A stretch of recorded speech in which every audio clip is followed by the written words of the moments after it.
अथवा प्रचण्डलाई त्यो क्यान्टोनमेन्टको हरिसाहको नाममा सिध्याइन्छु अथवा अहिले द्वन्द्वकालीन मुद्दाको कुरा पनि छ नि। त्यसले गर्दा मुलुकमा त धेरै खैलाबैलै मचिन्छ नि यसमा। अख्तियारमा जुन उजुरी परेका छन् त्यो क्यान्टोनमेन्टको कुराहरू, त्यो कुरा फाइल चाहिँ एक्टिभ गर्ने हो उहाँहरूले। त्यो फाइल एक्टिभ गरेपछि हुनसक्छ प्रचण्डको विरुद्धमा मुद्दा लागिन्छ अख्तियारले। मुद्दा पेश भइसकेपछि उहाँ सस्पेन्ड पर्नुहुन्छ, निलम्बन के अरे उहाँले चाहिँ चुनावमा उम्मेदवारी हाल्न नसक्ने अवस्था ल्याउने परिस्थिति बन्दैछ, बनाउने प्रयत्न हो त्यो। त्यो प्रधानमन्त्रीले अनुमान गरे जस्तै सबै त नहोला, तर पनि भ्रष्टाचार प्रमाणित भएका व्यक्तिहरूलाई कारबाही गर्ने भन्ने कुरा त जनता वाइ नै हुन्छन् होइन, जनता खुसी नै हुन्छन्, नहुनुपर्ने कुनै प्रश्नै छैन। यो 800-900 सांसदहरूको अनि उनीहरूका आसेपासेका, उनीहरूका पिएका, उनीहरूका सहयोगीका, अनि गाडी खरिद अनि टिए यो त भयङ्कर ठुलो दोहन भएको छ नि राज्यको। नेपालले यसलाई थ्याक्न सक्दैन। यो नेपाली जनताको करले, नेपाली जनताको थाप्लोमा ऋणको भारी बोकाएर व्यवस्था चल्न सक्दैन नि। प्रचण्डका, बाबुराम भट्टराईका, माधव नेपालका सबैका देखिन्छ नि यो फाइलहरू त उहाँहरूकै छ नि, उहाँहरूकै नजिकका मान्छे छन्, मुख्य रूपमा उहाँहरू हुनुहुन्छ। एकैचोटि किनारा लगाइदिने उहाँको चाहिँ सपना छ, ओलीजीको त्यो सङ्केत देखिन्छ त्यसबाट। परराष्ट्र मन्त्री ग्यावालीजीले बोलिसक्नुभयो, द्वन्द्वकालीन घटनामा गम्भीर अपराधमा त्यसको चाहिँ नि क्षमा हुन सक्दैन, त्यो मान्य हुन सक्दैन भनेर उहाँले दिइसक्नुभयो। अब प्रचण्डलाई पनि के भयो भने ठिकै छ, कार्यकर्ता एकता गर्ने, हाम्रो पार्टी पनि सेफ हुन्छ, बच्छ, माओवादीका पनि चाहिँ नि असुरक्षित हुँदैन, सम्मानजनक स्थान हुन्छ, अनि नेकपा हुन्छ, पार्टी बलियो हुन्छ, बहुमत आउँछ, आधा कार्यकाल प्रधानमन्त्री हुन्छ भन्ने थियो। अनि अरू द्वन्द्वकालीन मुद्दाको बारेमा पनि कन्सिडर हुन्छ, त्यो डाइभर्ट हुन्छ, त्यो अवस्था अगाडि बढ्छ भन्ने कुरा थियो। फ्रान्समा लुई 14औले भन्थे कि आई एम द स्टेट भन्थे कि म नै राज्य हुँ, म नै शक्ति हुँ, म नै केन्द्र हुँ, म नै सबै थोक हुँ, म जे बोलो मैले जे बोलो त्यही कानुन हो, त्यही आदेश हो, त्यही हुकुम हो, त्यही नै सत्य हो, अन्तिम सत्य नै त्यही हो, त्यसको विकल्पमा कुनै खण्डन छैन, कुनै सत्य छैन भन्ने कुरा जसरी ठान्थे र ती पनि रातारात समाप्त भए, त्यस्तै अब त्यही दिशातर्फ प्रधानमन्त्री ओली बढेको सर्वत्र अनुभव गरिएको छ। प्रश्न संविधानको हो नि, संविधान अब यो क्रियाशील हुने कि मर्ने, संविधान मर्ने कि बाँच्ने भन्ने कुरा हो नि।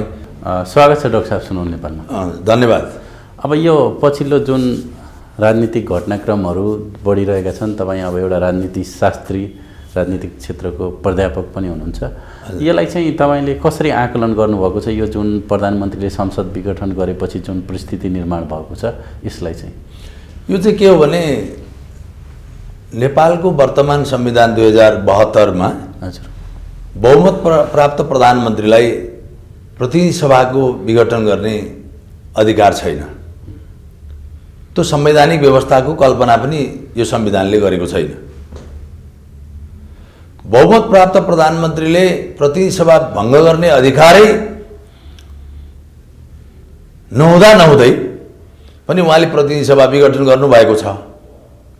त्यसले राष्ट्रमाथि घात भएको छ, धोका भएको छ, र त्यतिकै राष्ट्रपतिबाट पनि प्रधानमन्त्रीको सिफारिसलाई तुरुन्तै कार्यान्वयन गर्ने जुन दिशातर्फ अगाडि बढ्नुभयो, र राष्ट्रपति पनि त्यतिकै दोषी देखिनु भएको छ यो घटनाले। र स्वाभाविक रूपमा असंवैधानिक कदम त यो हुँदै हो, तर यो राष्ट्रप्रतिको एउटा धोका पनि हो कि ताजा जनादेशको नाममा उहाँहरूले जसरी अहिले प्रतिनिधि सभा भङ्ग गर्नुभएको छ, उहाँहरूलाई त्यो भङ्ग गरिएको प्रतिनिधि सभाले के कुरामा असहयोग गर्यो? उहाँलाई कुनै कुरामा असहयोग गरेको छैन। प्रधानमन्त्रीको बजेट वक्तव्य पास भएको छ, नीति कार्यक्रम पास भएको छ, प्रधानमन्त्रीका सारा योजनाहरू चाहिँ पास भएका छन्, संसदले ताली बजाएको छ, समर्थन गरेको छ।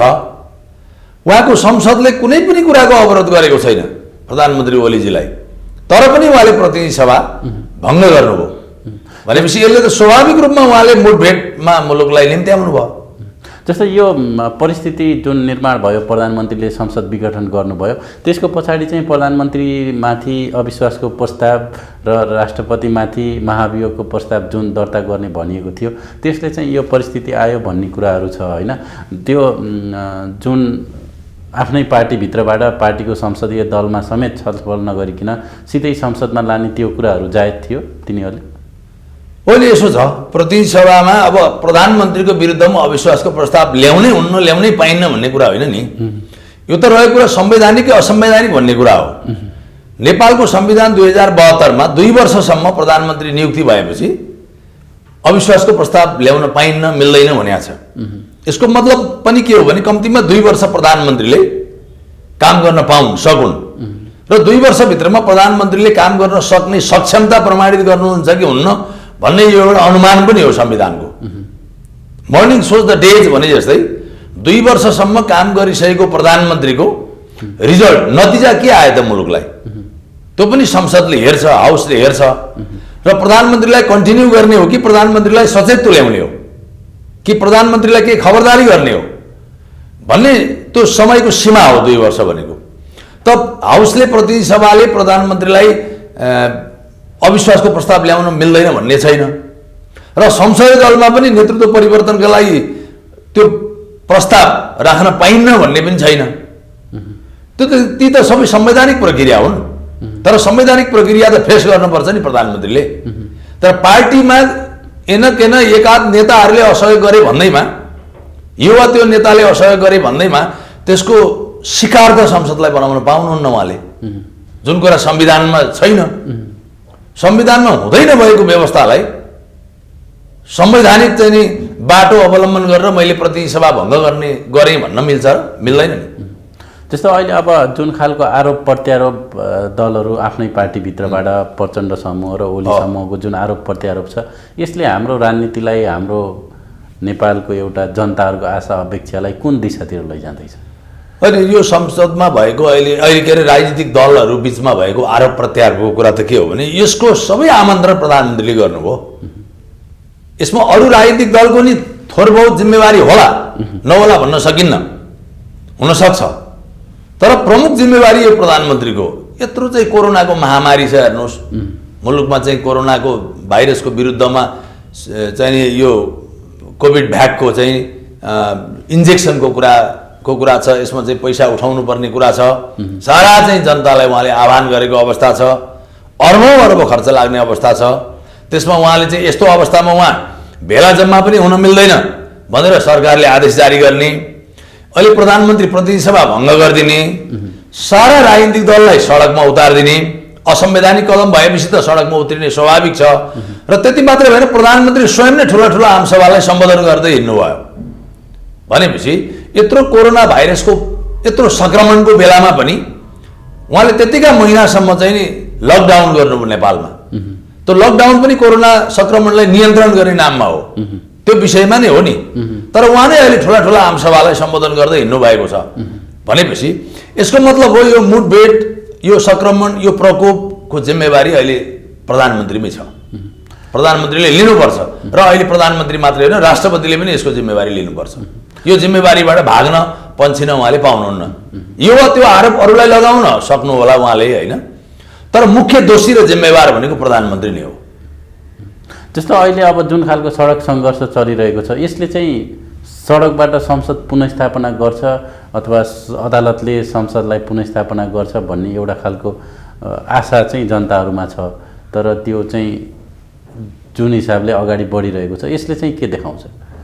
अनि यसो छ, कुरा के छ भने सबैभन्दा ठुलो कुरो नेपालमा हाम्रो चाहिँ प्रचलित संवैधानिक व्यवस्थाको विरुद्धमा प्रधानमन्त्रीले, कार्यकारी प्रमुखले जुन कदम चाल्नु भएको छ त्यसको विरुद्धमा त स्वाभाविक रूपमा पार्टीहरू सडकमा आउँछन् नि, आउनै पर्छ नि। आखिर यो त संवादले त प्रतिनिधि सभा पुनर्स्थापित नहुने भयो, मुद्दा सर्वोच्चमा गइसकेको छ भने सर्वोच्चले के गर्ला त्यो थाहा छैन भने जुन कदम घोर असंवैधानिक छ, त्यो असंवैधानिक कदमको विरुद्धमा त पार्टीहरू स्वाभाविक रूपमा आउँछन् नि।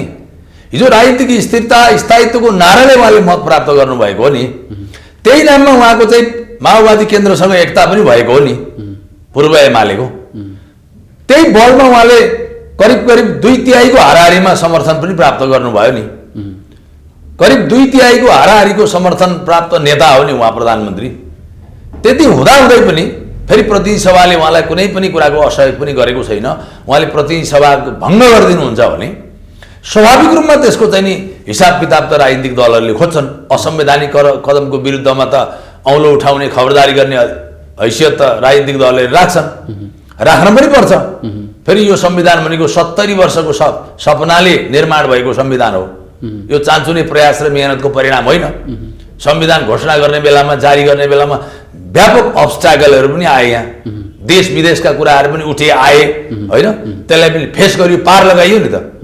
त्यति गरेर बनेको संविधानलाई उहाँले बलात् रूपमा आक्रमण गर्नुभयो, हत्या गर्नुभयो भने यो संविधानमाथिको निर्मम प्रहार हो र यसको विरुद्धमा यसको हिसाब किताब त अब राजनीतिक दलले, जनताले खोज्छन् नै, खोजेका छन्। यो स्वाभाविक अवस्था हो, यो हुन्छ।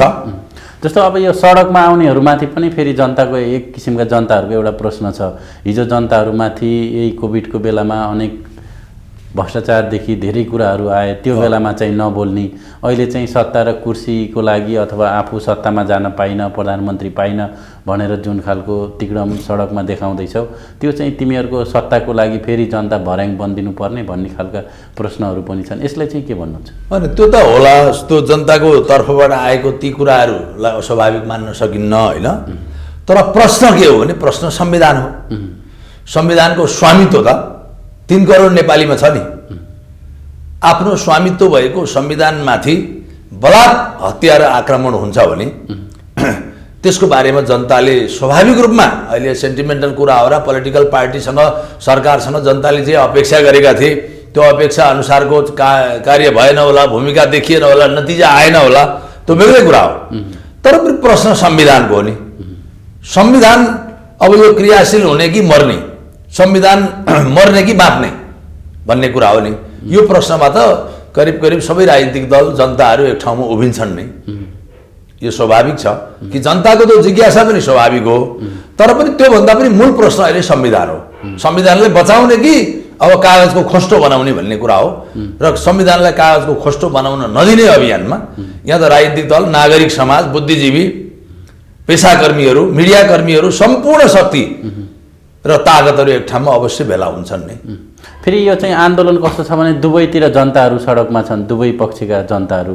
अब अस्ति एउटा आन्दोलन भयो 9 गते, त्यसको काउन्टरमा फेरि 23 गते काठमाडौँमा विशाल जनसभा भनिएको छ, जिल्लाहरूमा त्यो खालको परिस्थिति देखिएको छ। त्यो हिसाबले अब जनताले चाहिँ कसलाई राम्रो भनेर आकलन गर्ने कि कुर्सीको भर्याङकै लागि, यता प्रधानमन्त्रीको कुर्सी जोगाउनको लागि हो कि फेरि प्रचण्डहरूको सत्ता प्राप्तिको लागि आन्दोलन गरिदिने कि जनता सधैँ राजनीतिक दलहरूको चेपुवामा अथवा तिनीहरूको पछाडि कहिलेसम्म झोला बोकेर हिँड्ने भन्ने खालको परिस्थिति पनि निर्माण भयो? बडा राम्रो प्रश्न, सान्दर्भिक प्रश्न गर्नुभयो। वास्तवमा योभन्दा अगाडि 62-63 सालको आन्दोलनको बेलामा के भएको थियो भने अब नेपाली जनताले यो शताब्दीमा फेरि राजनीतिक स्थिरताका लागि, स्थायित्वका लागि आन्दोलन गर्नुपर्ने दिन आउने छैन भन्ने सङ्कल्पका साथ त्यो आन्दोलनको आह्वान भएको थियो र आन्दोलनमा सारा नेपाली जनता जुटेका थिए।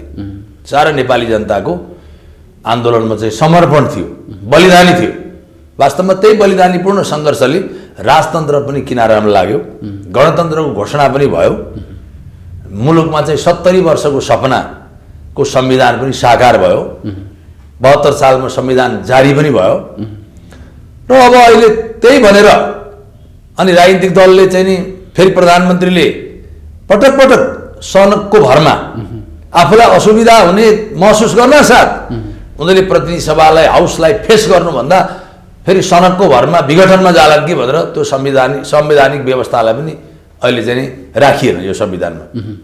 2047 सालको संविधानको धारा 53(4) ले प्रधानमन्त्रीको सिफारिसमा तत्कालीन श्री 5बाट प्रतिनिधि सभा भङ्ग गर्ने व्यवस्था थियो। तर अहिले त्यो संवैधानिक व्यवस्थालाई पनि हटाइयो र राजनीतिक स्थिरता र स्थायित्वको नाममा माओवादी केन्द्रसँग पूर्व एमालेको एकीकरण पनि भयो, कार्यगत एकताको नाममा चुनाव भयो र पछि एकीकरण पनि भयो। आखिर त्यतिले गर्दा पनि हुँदो रहेछ नि त, पुगेर नि। भनेपछि यो चाहिँ के हो भने यो निर्वाचित सत्ताका नाममा निरङ्कुशतालाई अगाडि बढाउने र यो वास्तवमा हिटलरिजम हो। यो शैली भनेको हिटलरिजम हो। निर्वाचनबाट आए पनि एउटा निर्वाचित तानाशाह भन्ने एउटा सपना हो कि फ्रान्समा लुई 14ले भन्थे कि आई एम द स्टेट भन्थे कि म नै राज्य हुँ, म नै शक्ति हुँ, म नै केन्द्र हुँ, म नै सबै थोक हुँ, म जे बोलो मैले जे बोलो त्यही कानुन हो, त्यही आदेश हो, त्यही हुकुम हो, त्यही नै सत्य हो, अन्तिम सत्य नै त्यही हो। त्यसको विकल्पमा कुनै खण्डन छैन, कुनै सत्य छैन भन्ने कुरा जसरी ठान्थे र ती पनि रातारात समाप्त भए, त्यस्तै अब त्यही दिशातर्फ प्रधानमन्त्री ओली बढेको सर्वत्र अनुभव गरिएको छ। यो चाहिँ गम्भीर राष्ट्रप्रतिको चाहिँ नि वास्तवमा एक किसिमको धोका हो, अत्यन्तै जान भएको धोका हो। यसमा चाहिँ मुख्य जिम्मेवार भनेको प्रधानमन्त्री हुनुहुन्छ र पार्टीहरू मलाई लाग्छ अब व्यापक मुठभेडमा जान्छन्। अबको राजनीति भनेको हेर्नुहोस्, सम्पूर्ण शक्ति पार्टी, बुद्धिजीवी, पेसाकर्मी सम्पूर्ण शक्तिहरू मिलेर अधिकांश शक्तिहरूको समीकरणमा प्रधानमन्त्रीको यो कदमका विरुद्धमा र खास गरी प्रधानमन्त्री ओलीकै विरुद्धमा पनि यो शक्ति सङ्गठित हुन्छ, केन्द्रित हुन्छ र उहाँलाई एक्ल्याउने अभियान अबका दिनमा प्रारम्भ हुन्छ। जनताले चाहिँ प्रधानमन्त्रीलाई साथ दिन्नन्, जनताको नाममा दिँदैनन्। अब उहाँका केही खास कार्यकर्ता, उहाँबाट सुविधा भोग गर्न पाएका, मोजमस्ती गर्न पाएका, सुविधा पाएका, मोटर गाडी चढ्न पाएका, पद र प्रतिष्ठा पाएका होइन, यस्ता व्यक्ति, तिनीहरूका परिवार, तिनीहरूका चाहिँ नि आफन्त, तिनीहरूका वरिपरिका मान्छेका नाममा जनताहरूले प्रधानमन्त्रीको कदमको चाहिँ समर्थनमा आउलान्। तर यथार्थमा यो चाहिँ जुन संविधानमाथिको निर्मम प्रहार भएको छ, त्यस सन्दर्भमा जनताहरू त्यसको विरुद्धमै हुन्छन्, विपक्षमै छन्, हुनेछन् र यो आन्दोलनको उभार अझ शक्तिशाली बनेर जान्छ र यसले वास्तवमा प्रधानमन्त्री ओलीलाई छिटो ढिलो बढीमा 1 वर्षभित्र नभए त्योभन्दा अगाडि नै किनारामा लगाउँछ, किनारामा पार्छ। यदि अब सर्वोच्च अदालतले संसदको पुनर्स्थापना गरिदिएन भने प्रधानमन्त्रीले जुन खालको निर्वाचनको घोषणा गरेर अगाडि बढ्नु भएको छ, त्यो निर्वाचन अब प्रधानमन्त्री, अहिलेका प्रधानमन्त्रीलाई नै प्रधानमन्त्री मानेर अन्य दलहरूले चाहिँ उहाँले गरेको निर्वाचनमा सहभागी भएर जाने अवस्था बन्छ कि भन्दै? होइन, यसो छ, के छ भने संवैधानिक रूपमा यसलाई हेर्ने हो भने तोकिएको निर्वाचनको मिति 2078 साल वैशाख 17 र 27मा चुनाव हुने अवस्था आयो। त्यो टाइम राखेर नै प्रतिनिधि सभा को विघटन सम्बन्धी मुद्दा सर्वोच्चले टुङ्गो लगायो। अनि निर्वाचन आयोगले पनि उहाँहरूको चाहिँ जुन पार्टी नेकपाको आधिकारिकता कसले पाउने भन्ने कुराको टुङ्गो लगाए छिनोफानो गर्यो भने प्रधानमन्त्री केपी ओली नै हुनुहुन्छ होइन, त्यसमा चाहिँ अन्यथा हुन सक्दैन। तर मलाई लाग्छ सर्वोच्च अदालत अथवा निर्वाचन आयोगको चाहिँ निर्णयमा ढिलासुस्ती भयो भने उहाँको नेतृत्वमा प्रश्न स्वाभाविक रूपमा उठ्छ। त्यति बेलादेखि उहाँ त प्रतिनिधि सभाको सदस्य पनि हुनुहुन्न, उहाँलाई त 6 महिनाभित्रमा चुनाव गर्ने तिथिमिति तोकिएको हो होइन, 6 महिनाभित्रमा निर्वाचन भइसक्नुपर्ने हुन्छ, गरिसक्नुपर्ने हुन्छ। त्यो गर्न सक्नु भएन, उहाँको नेतृत्वमा प्रश्न उठ्छ। प्रश्न मात्रै उठ्दैन, उहाँको नेतृत्वमा चुनावै हुन्न।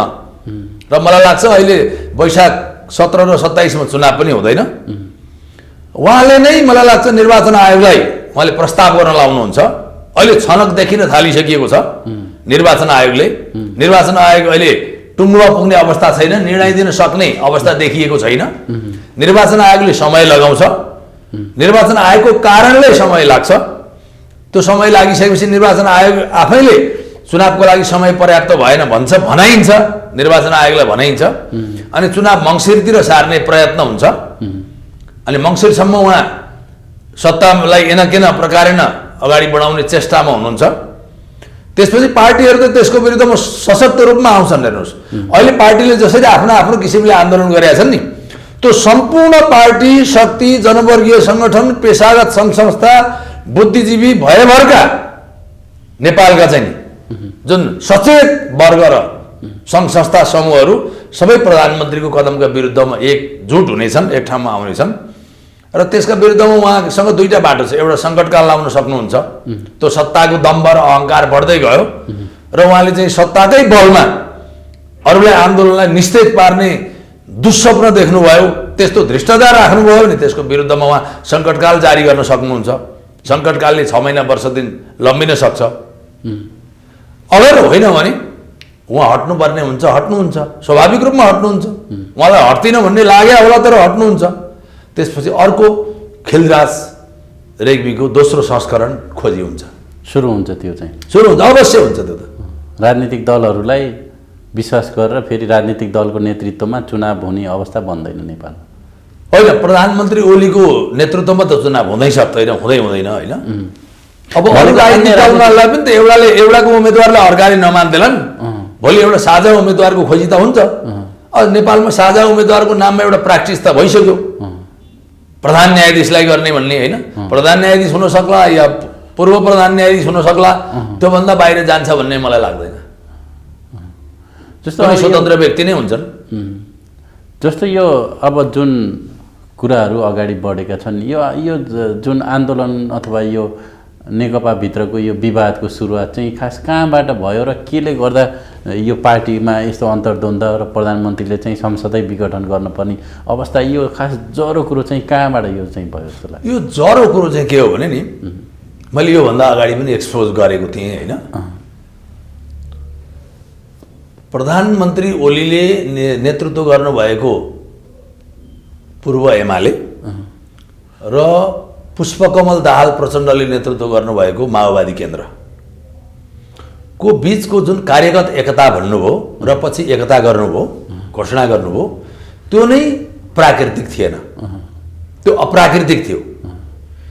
किन अप्राकृतिक थियो भने कुनै पनि राजनीतिक दलहरूको एउटा सिद्धान्त हुन्छ, आदर्श हुन्छ, दर्शन हुन्छ, मूल्य मान्यता हुन्छ, त्यसका आधारमा सङ्गठित हुन्छन्, क्रियाशील हुन्छन्, अनि जनमतका लागि उनीहरू प्रयत्नशील हुन्छन्, चुनाव हुन्छ, त्यही सिद्धान्त दर्शन अनुसारका नीति कार्यक्रम र घोषणापत्रका आधारमा मत मागिन्छ। तर उहाँहरूले त पूर्व एमाले मदन भण्डारीको जबजलाई पनि बहुदलीय जनवाद, जनताको बहुदलीय जनवादलाई पनि थाती राख्नुभयो। माओवादी केन्द्रको 21औं शताब्दीको जनवादलाई पनि थाती राखियो। आफ्नो सिद्धान्त र दर्शनलाई थाती राखेर, सिरानीमा राखेर, सस्पेन्ड गरेर अनि राजनीतिक दलको एकता हुन्छ, सम्भव छ? त्यो देख्नुहुन्छ तपाईँ? देखिँदैन, सम्भव छैन। भने त्यो नै अप्राकृतिक हो। त्यो अप्राकृतिक कार्यगत एकता, अप्राकृतिक एकीकरण, यसको सबैभन्दा मूल जड हो, समस्या हो। अब त्यसको पनि कसरी जस्टिफाई गर्न सकिन्छ भने उहाँले जसरी कार्यगत एकता गर्नुभयो, एकीकरण गर्नुभयो, त्यो एकीकरणको अभ्यास त उहाँले गर्नु भएन नि। त्यसपछि त्यो एकीकरणमा समायोजन गर्ने भनेको थियो, केन्द्रदेखि चाहिँ तल गाउँ तहसम्म, वडा तहसम्मको उहाँको सङ्गठनलाई समायोजन गर्न सक्नु पर्थ्यो। त्यसतर्फ उहाँहरूको ध्यान गएन, खालि सत्तामा मात्रै केन्द्रित भयो। अनि त्यसपछि फेरि उहाँले त्यति बेला के भन्नुभएको थियो भने पार्टी कार्यगत एकता गर्दा आलो पालो भन्नुभएको थियो। आवश्यकता अनुसार प्रचण्ड र ओली, प्रधानमन्त्री ओली बीच चाहिँ नि सत्ताको नेतृत्व गर्ने भन्ने आलो पालो भन्ने कुराको निर्णय गर्नुभएको थियो। त्यो आलो पालोको सङ्केत पनि पुष्पकमल दाहाल प्रचण्डले देख्नु भएन। 1.5-2 वर्ष भइसक्यो, त्यसको छनक छैन। अब 2.5 वर्षपछि नेतृत्व सुम्पिनु पर्ने त्यसको वातावरण पनि छैन, उहाँले देख्नुभयो। मैले त भनेको थिएँ प्रधानमन्त्रीको रूपमा प्रचण्डले आफूलाई अब म प्रधानमन्त्री हुन सक्छु भन्ने लागेन, देखेनन् भने अविश्वासको प्रस्तावमा जान सक्छ। उहाँहरूको बिचमा भयङ्कर ठुलो चाहिँ टकराव पैदा हुन्छ र या त प्रधानमन्त्रीको विरुद्धमा अविश्वासको प्रस्ताव पेश हुन्छ उहाँहरू भित्रैबाट, यो उहाँहरूको नेकपा विभाजित हुन्छ भनेको थिएँ मैले। त्यही भयो भनेको प्रचण्डलाई प्रधानमन्त्री नबनाउनु पनि एउटा ठुलो कारण हो। यो कारण हो। र अर्को कुरा एमसिसी हो, जुन अमेरिकनहरूको सहयोगको कुरा थियो। एमसिसी, मिलेनियम च्यालेन्ज कर्पोरेसनको नेपालमा पूर्वाधार विकास ट्रान्समिसन लाइन, यो सबै कुरा यो त देख्ने कुरा हो, हेर्नुहोस् होइन, यो भन्ने कुरा हो। र त्यो सबैमा त्यो सहयोग चाहिँ कस्तो हो भने नि, अमेरिकाले जुन सहयोग गर्न लागेको भनिएको थियो एमसिसी मार्फत, अब मेरो सहयोग लिऊ भनेर 24 घण्टा सधैँ दिन रात सधैँ भनिरहने भन्ने कुरा हुन्छ र। सहयोग लिन चाहे लिन्छ, नलिन चाहे लिँदैन, सकियो कुरा नि त। अब प्रधानमन्त्री, तत्कालीन प्रधानमन्त्री शेरबहादुर देउवाको कार्यकालमा अर्थमन्त्री ज्ञानेन्द्र बहादुर कार्कीले सम्झौता गर्नुभयो एमसिसीमा। त्यसपछि प्रधानमन्त्री ओलीको सरकार बनिसकेपछि उहाँले पनि समर्थन गर्नुभयो। उहाँ चाहिँ दह्रो चट्टानी अडालका साथ एमसिसीलाई पास गर्न उभिनु हो। अब प्रधानमन्त्री पनि उभिने, अपोजिसन पनि उभिने, अनि केले रोक्यो त? रोक्यो केले भन्दा त्यहाँ चाहिँ सभामुख देखिने भयो, टेबल नगर्ने, त्यो पनि अवस्था आयो। नेकपा भित्र पनि व्यापक सहमति बन्न सकेन। भनेको जस्तो नेकपा भित्रको प्रचण्ड खेमा चाहिँ एमसिसीलाई पास नगर्ने मनस्थितिमा थियो। मनस्थितिमा थियो। तर उहाँहरूको पनि एउटा एक्सर्साइज त भएको थियो, अब केही शर्तहरू राखेर गर्ने भन्ने कुरा। तर जुन शर्त अमेरिकाले मान्ने थिएन। तर प्रचण्डले पटक पटक सार्वजनिक मञ्चहरूमा दिएको अभिव्यक्तिमा चाहिँ एमसिसी पास गरेर जानुपर्छ भनेर नै बोल्नुभयो। अहिले बोल्नु भएको थियो, त्यो त बोल्नु भएको थियो, उहाँले त्यो लाइनमा आउँदै हुनुहुन्थ्यो। तर पनि के थियो भने, तर पनि यो बाहिर भन्ने कुरा र भित्र भन्ने कुरा बेग्लै छ कि। एमसिसीले गर्दाखेरि प्रधानमन्त्री ओलीको सत्ता अझ बलियो हुन्छ भन्ने कुरा अनुमान प्रचण्डलाई थियो, त्यो पनि थियो। फेरि एमसिसी पास गर्न हुन्न भन्ने चाइनिजहरूको इन्ट्रेस्टको कुरा पनि छ त्यहाँ। भारतीय इन्ट्रेस्ट पास गर्ने, चाइनिज इन्ट्रेस्ट पास हुन नदिने भन्ने कुराको यो अलमलमा पनि रहनुभयो। र वास्तवमा एमसिसीको जुन एमसिसी नेपालको हाउसले पास नगर्दाको एउटा परिणाम पनि हो प्रधानमन्त्री त्यो अवस्थामा पुग्नु। किन त्यत्रो 50 अर्बको पैसाको लागि नेपालमा यत्रो ठुलो अस्थिरता, यत्रो ठुलो जनताहरूमाथि धोका? त्यो त जरुरी थियो। किनभने अहिले चुनावमा पनि हेर्नुहोस् त, अर्बौं रुपियाँ खर्च हुन्छ नि, होइन? एमसिसी पास गर्दा 50 अर्ब आउने, 50, 55, 57 अर्ब कति आउने? त्यो 50, 55 अर्ब आउने नाममा यत्रो ठुलो धोकाधडी त दिन पाइँदैन नि जनतालाई। आखिर उहाँले चुनाव घोषणा गर्नुभयो, कति अर्बौं रुपियाँ खर्च हुन्छ नि। यहाँ तपाईँको बजेटको रूपमा 30-40 अरब खर्च होला कि, तर अनसिनमा यहाँ अर्बौं, त्योभन्दा बढी कति खर्च हुन्छ, कति हुन्छ? राष्ट्रिय राजस्वको त ब्रह्मलुटै हुन्छ। रिसोर्स त यति ठुलो चाहिँ तपाईँको दोहन हुन्छ राज्यको स्रोत साधनमा, यति ठुलो दोहन हुन्छ चुनावको नाममा। यो सम्पूर्ण कुरा के हो भने यो सत्ताको अहङ्कारले ल्याएको यो अवस्था हो। प्रधानमन्त्री ओलीले के बुझ्नुभयो भने अब मेरो दिनगन्ती सुरु भयो, अब मैले वास्तवमा उहाँ चाहिँ संसदीय दलमा पनि उहाँ अल्पमतमा परिसकेको अवस्था थियो क्या, वास्तविकता त्यो थियो। उहाँको संसदीय दलमा पनि उहाँ अल्पमतमा पर्नुभएको अवस्था थियो। त्यो कुरालाई उहाँले राम्ररी बुझ्नुभयो, उहाँ त्यसमा जानकार हुनुहुन्थ्यो। अब अविश्वासको प्रस्ताव ल्याउन साथ हाउस विघटन गर्न सकिन्न, त्यो पहिलेको नजिर पनि थियो, संसद फेस गर्नुपर्छ भनेर, होइन? जसरी मनमोहन अधिकारीको कार्यकालमा भएको थियो। उहाँले अविश्वासको प्रस्ताव आइसकेपछि आफू विरुद्धमा समावेदन आएर अविश्वासको प्रस्ताव तय भइसकेपछि उहाँ विघटनमा जानुभयो। सर्वोच्च अदालतले अस्वीकार गर्यो विघटनलाई। त्यो अवस्था आउँछ भनेर रातारात उहाँले चाहिँ नि 15 मिनटको क्याबिनेट बैठकले 5 वर्षको संसदलाई उहाँले विघटन गरिदिनु भयो। अनि त्यो अवस्था आयो। त्यसले गर्दाखेरि यो त अत्यन्तै ठुलो राष्ट्रघात हो। यसलाई राष्ट्रघात भन्नुपर्छ। नेपाली जनतामाथि जुन उहाँले चाहिँ जनमत जसरी माग्नु भएको थियो राजनीतिक स्थिरता स्थायित्वको नाममा, त्यसको चाहिँ बिल्कुल बेवास्ता गरेको र त्यसपछि नजरअन्दाज गरेको र अब यी विरोधी जति सबैलाई चाहिँ सिद्ध्याइदिन्छु यही नाममा, चुनावकै नाममा। चुनाव घोषणा गरिदिन्छु, चुनाव वैशाखमा हुँदैन, लम्बिन्छ, मङ्सिर जान्छ, 1 वर्ष लम्बिन्छ। त्यो पिरियडमा मैले मेरा विरोधीहरूलाई सिद्ध्याइदिन्छु, चाहे अख्तियारको नाममा सिद्ध्याइदिन्छु, चाहे अर्को कुनै छानबिनको नाममा सिद्ध्याइदिन्छु, अथवा प्रचण्डलाई त्यो क्यान्टोनमेन्टको हरिसापको नाममा सिद्ध्याइदिन्छु, अथवा अहिले द्वन्द्वकालीन मुद्दाको कुरा पनि छ नि। हिजो अब जस्तो सत्य निरूपण तथा मेलमिलाप आएको कुरा छ, होइन? त्यहाँभित्र चाहिँ अब अहिले त बोलिसक्नुभयो उहाँ परराष्ट्र मन्त्री ग्यावालीजीले बोलिसक्नुभयो। द्वन्द्वकालीन घटनामा गम्भीर अपराधमा त्यसको चाहिँ नि क्षमा हुन सक्दैन, त्यो मान्य हुन सक्दैन भनेर उहाँले दिइसक्नुभयो। त्यसमा चाहिँ अब प्रचण्डलाई लगेर मुछेर प्रचण्डलाई कारबाही गर्न सक्ने सम्भावना छ कि छैन? होइन, सम्भावना त यसो छ नि त, यो द्वन्द्वकालीन मुद्दाका कुराहरूलाई गरेर अहिले यो गरेर यतातिर मुलुकलाई लगेर द्वन्द्वमा धकेल्ने कुरा मात्रै हो, होइन?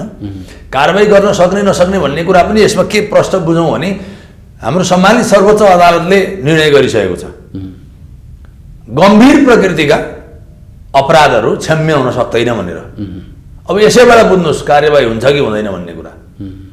तिनै सब कुरालाई रोक्नलाई वास्तवमा माओवादी केन्द्रले पूर्व एमालेसँग कार्यगत एकता गर्ने भन्ने त्यो एउटा कारण पनि हो, त्यसका लागि पनि हो थियो भने। अर्को कुरा पार्टीलाई बचाउन थियो। पुष्पकमल दाहालले आफ्नो पार्टी चुनावमा जाँदाखेरि पार्टीलाई बचाउनु पर्ने पनि थियो। उहाँको पार्टी साफ हुने अवस्थामा थियो, होइन? परिणाम त उहाँको खासै आउँदैन थियो, उहाँले खासै धेरै ठाउँमा जित्ने अवस्था थिएन भने। अब प्रधानमन्त्री ओलीको स्वार्थ के थियो भन्दा, अहिले ओलीजीको स्वार्थ के थियो भन्दा त्यही बलमा बहुमत प्राप्त गर्ने, सके 2/3 ल्याउने नत्र पनि बहुमत प्राप्त गर्ने र प्रधानमन्त्री हुने। त्यो दुवैको स्वार्थ मिलेर न त्यो कार्यगत एकता भएको हो। प्रधानमन्त्री ओलीले के ठान्नुभयो नि अहिले झुक्क्याएर भए पनि पार्टी एकीकरण गरौँ ल, आधा आधा गरौँ ल, आधा आधा कार्यकाल बाँडौँला भन्ने, म आफू भइसकेपछि 5 वर्ष बिताउला भन्ने थियो। अब प्रचण्डलाई पनि के भयो भने ठिकै छ कार्यगत एकता गर्ने, हाम्रो पार्टी पनि सेफ हुन्छ, बच्छ, माओवादीका पनि चाहिँ असुरक्षित हुँदैन, सम्मानजनक स्थान हुन्छ, अनि नेकपा हुन्छ, पार्टी बलियो हुन्छ, बहुमत आउँछ, आधा कार्यकाल प्रधानमन्त्री हुन्छ भन्ने थियो। अनि अरू द्वन्द्वकालीन मुद्दाको बारेमा पनि कन्सिडर हुन्छ, त्यो डाइभर्ट हुन्छ, त्यो अवस्था अगाडि बढ्छ भन्ने कुरा थियो। पछि गएर त्यही पनि भयो, शेरबहादुर देउवाजीले आफ्नो नाममा के अरे आफ्नो तर्फबाट सत्यनिरूपण तथा मेलमिला आयोगको अध्यक्ष बनाइदिनु भयो। यी पार्टीहरू त करिब त त्यो कष्टमा त मिल्यो नि त, द्वन्द्वकालीन घटनामा पनि कन्सिडर गर्ने भन्ने कुरामा नि मिल्यो। अनि ओलीजी र प्रचण्डजीको यो एकता भन्ने कुरा आफ्ना आफ्ना स्वार्थका एकता हुन्। ओलीजीलाई प्रधानमन्त्री 5 वर्ष चाहिएको, अब उहाँले लागेको त्यसका लागि गर्नुभयो। प्रचण्डलाई पार्टी बचाउने र कम्तीमा आधा कार्यकाल प्रधानमन्त्री हुने र द्वन्द्वकालीन मुद्दामा त्यो मुद्दालाई डाइभर्ट गरिदिने, सबै सेटल गरिदिने। तर त्यो दुवै कुरा प्रधानमन्त्री ओली पनि 5 वर्ष नहुने उहाँले ठान्नुभयो, हुन सक्दिनँ भन्ने। अब प्रचण्डजीले पनि म पनि प्रधानमन्त्री हुन सक्दिनँ भन्ने आयो, त्यो अवस्था आयो। अनि एमसिसी पनि अर्को कारण बन्यो, कुरा त्यति हो। यही कारण हो प्रतिनिधि सभा विघटन। जस्तो तपाईँले परराष्ट्र मन्त्रीको कुरा उठाउनु भयो, हिजो मात्रै परराष्ट्र मन्त्रीले दिनुभएको एउटा अभिव्यक्ति अहिले चर्चामा छ, भ्रष्टाचारका अख्तियारका फाइलहरू धुलाम्मे फाइल खोलिन्छ, धुलाम्मे भएका फाइलहरू त्यही हो। उहाँले चाहिँ अख्तियारमा जुन उजुरी परेका छन् त्यो क्यान्टोनमेन्टको कुराहरू, त्यो कुरा फाइल चाहिँ एक्टिभ गर्ने हो उहाँहरूले। त्यो फाइल एक्टिभ गरेपछि हुनसक्छ प्रचण्डको विरुद्धमा मुद्दा लागिन्छ, अख्तियारले मुद्दा पेश भइसकेपछि उहाँ सस्पेन्ड पर्नुहुन्छ,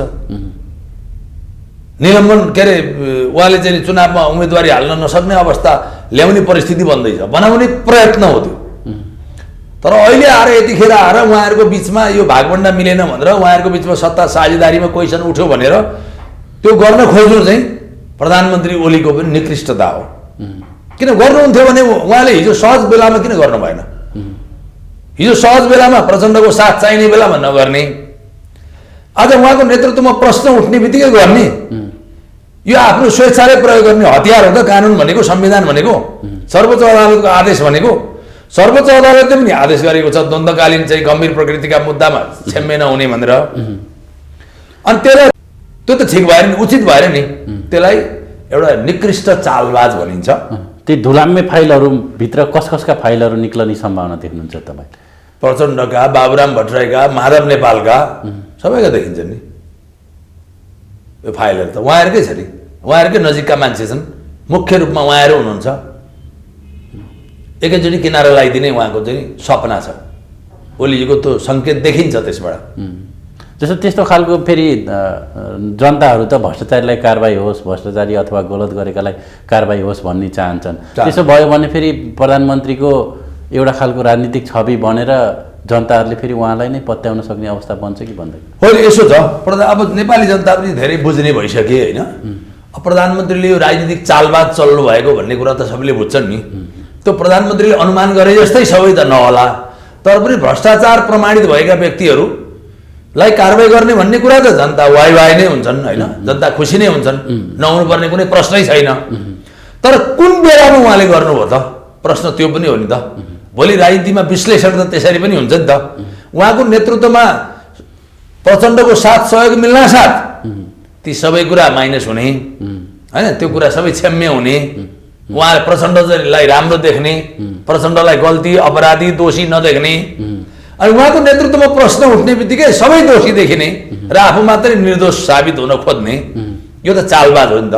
यसलाई त जनताले दुवैतिरबाट बुझ्छन्, सबैले ओलीलाई मात्रै वाइ गर्दैनन्, ओलीको विरुद्धमा नै खनिन्छन्। त्यो राजनीतिक दुश्मनी लिएर ती फाइलहरू खोल्न सक्ने सम्भावना प्रशस्त देख्नुहुन्छ तपाईँ? दुश्मनी लिएर खोल्न सक्ने फाइलहरू चाहिँ नि म सम्भावना देख्छु त्यो सङ्केततर्फ। तर त्यसले के गर्छ, मुलुकमा एउटा ठुलो द्वन्द्व निम्त्याउँछ मुलुकमा। र अहिलेको संविधान अब रहने कि नरहने भन्ने तहसम्म पुर्याउँछ त्यसले। किनभने यहाँ जसपाको कुरा छ, होइन। यही मौकामा जनता समाजवादी पार्टीले पनि खोजेको संवैधानिक व्यवस्था, संविधानमा चाहिँ जे कुराको उसले व्यवस्था ग्यारेन्टी सुनिश्चितता खोजेको छ त्यो कुरालाई पनि यही हो मौका भन्न सक्छ। अन्य पार्टीहरू पनि त्यसरी आउन सक्छन्। अनि भारत र चीनको चाहिँ नि यहाँ उहाँहरूको चाहिँ नि प्ले पनि हुनसक्छ त्यति बेला। युरोपियनहरू पनि आउन सक्छन्, अमेरिकनहरू पनि आउँछन्। त्यसले गर्दा मुलुकमा त धेरै खैलाबैलै मचिन्छ नि यसमा। जस्तो यो 3 वर्षसम्म 2/3 सरकारले जुन शासन गर्यो र प्रधानमन्त्रीले जुन खालको जनताले आशा अपेक्षा गरे अनुसारको काम गर्न सक्नु भएन भन्ने कुराहरूले यो कतै कतै यो व्यवस्था अथवा यो खालको राजनीतिक अवस्थाले पनि हामी विकास र समृद्धिको बाटोमा जान सकिने रहन्छ भन्ने जनताले जुन अनुभूत गरेका छन् नि, त्यसले चाहिँ यो राजनीतिक व्यवस्था अथवा अहिलेको अवस्थामाथि चाहिँ प्रश्न चिन्ह उठाउँछ र जुन खालको प्रतिगामी अथवा राजा फर्किन्छ भन्ने खालका सोचहरू कहीँ छन्, कहीँ त्यस्ता खालका आन्दोलनहरू पनि देखिन थालेका छन्। त्यसले कहीँ न कहीँ तिनीहरूलाई सहयोग पुर्याउँछ कि पुर्याउँदैन? ठिक हो कुरा, तपाईँले बडा सही कुरा उठाउनु भयो। यो अवस्था त्यतातिर जान्छ किनभने अहिले के हुनसक्छ होला मलाई लाग्छ भने यो संवैधानिक व्यवस्था अब करेक्सन हुन्छ। अब कतिपय संविधानमा भएका व्यवस्थाहरू करेक्सन हुन्छन्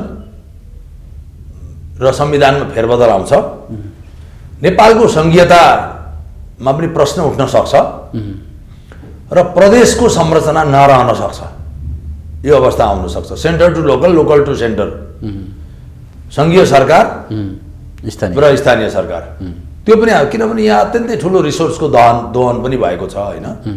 यहाँ 800-900 सांसदहरूको अनि उनीहरूका आसेपासेका, उनीहरूका पिएका, उनीहरूका सहयोगीका, अनि गाडी खरिद अनि टिए यो त भयङ्कर ठुलो दोहन भएको छ नि राज्यको।